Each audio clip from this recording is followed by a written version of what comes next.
খুবই সুন্দর একটি গ্রাম। গ্রামের নাম গয়ড়া।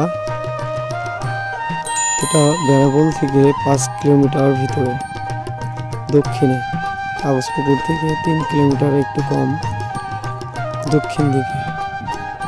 আপনারা যে যারা আসতে চান আসতে পারেন। গ্রামটা খুবই সুন্দর এবং সাথে গ্রামের সাথে কিন্তু বাঙর আছে। পানি শুকিয়ে গেছে, পানি খুবই কম। আপনারা হেঁটে চলে বেড়াতে পারবেন।